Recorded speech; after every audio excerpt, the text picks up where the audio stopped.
सध्याचे उच्चांकी तापमान आणि उकाडा यामुळे नागरिक हैराण झाले असतानाच विजेचाही खेळखंडोबा सुरू आहे। शहरातील अनेक भागात विजेचा लपंडाव सुरू असून काही भागात अत्यंत कमी दाबाने वीज पुरवठा होत असल्याने नागरिक घामाघूम झाले। विद्युत पुरवठ्यात सुधारणा करण्याची मागणी करत आंदोलनाचा इशारा देऊनही महावितरणचे अधिकारी कर्मचारी त्याकडे दुर्लक्ष करत असल्याने नागरिकांमधून संताप व्यक्त होत आहे। वीज पुरवठा तातडीने सुरळीत न केल्यास महावितरणच्या अधीक्षक अभियंत्यांच्या दालनात आमरण उपोषणाला बसण्याचा इशारा जागरूक नागरिक मंचाचे अध्यक्ष सुहास मुळे यांच्यासह नागरिकांनी दिला। या संदर्भात मंचाचे अध्यक्ष सुहास मुळे यांनी शुक्रवारी 24 मेला महावितरण कार्यालयात जाऊन अभियंता पवन बाविस्कर यांना निवेदन देऊन विजेचा गंभीर प्रश्न त्यांच्या समोर मांडला। येत्या 24 ते 48 तासात विजेचा प्रश्न मार्गी लावण्याचे आश्वासन अधिकाऱ्यांनी दिले। मात्र आश्वासनाप्रमाणे काम सुरू न झाल्यास उपोषण आंदोलन करण्यात येईल असे मुळे यांनी सांगितले।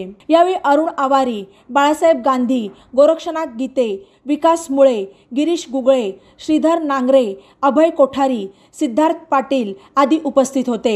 या संदर्भात जागरूक नागरिक मंचाचे अध्यक्ष सुहास मुळे यांनी अधिक माहिती दिली। नमस्कार, मी सुहासभाई मुळे, जागरूक नागरिक मंचाचा अध्यक्ष, स्मृती हाऊसिंग सोसायटी आगरकर माळा इथला रहिवासी। आम्ही गेल्या 1 महिन्यापासून लो व्होल्टेजच्या या त्रासामुळे अतिशय त्रस्त आहोत। याला कारण असं की 160, 170, 180 या दरम्यानच तिथे व्होल्टेजचा पुरवठा होतोय। विद्युत दाब अतिशय कमी असल्यामुळं कोणतंही विद्युत उपकरण चालत नाही। या उकाड्याच्या दिवसामध्ये संपूर्ण कॉलनी रात्र जागते आहे। कुणाचाही एसी चालत नाही आहे। कुणाचेही जे काही फ्रीज आहेत त्याचे जे स्टॅबिलायझर ते खडखड आवाज करतायत। 5 वर फॅन लावल्यानंतर तो 1 वर चालल्यासारखा हळूहळू फिरतोय। इतक्या कमी दाबाने त्या ठिकाणी विद्युत पुरवठा होत असल्यामुळं आम्ही 1 महिन्यापूर्वी 15 एप्रिलला बरोबर मी यांना नोटीस दिली होती की याच्यात जर सुधारणा झाली नाही तर आम्ही तुमच्या कार्यालयाला येऊन टाळं ठोकू म्हणून। तरी पण हे जागे झाले नव्हते, म्हणून मी आज थेट एक्झिक्युटिव्ह इंजिनियर आणि थेट ऊर्जा मंत्र्यांना मी मेल टाकला आहे।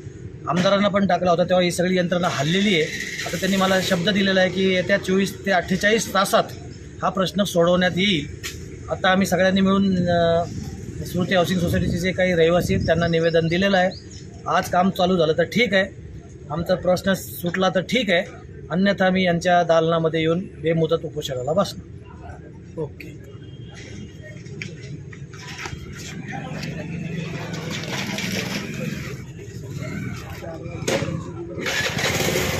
बातम्यांसाठी ई नवा मराठा यूट्यूब चॅनलला सबस्क्राईब करा आणि बेल आयकॉनवर प्रेस करा।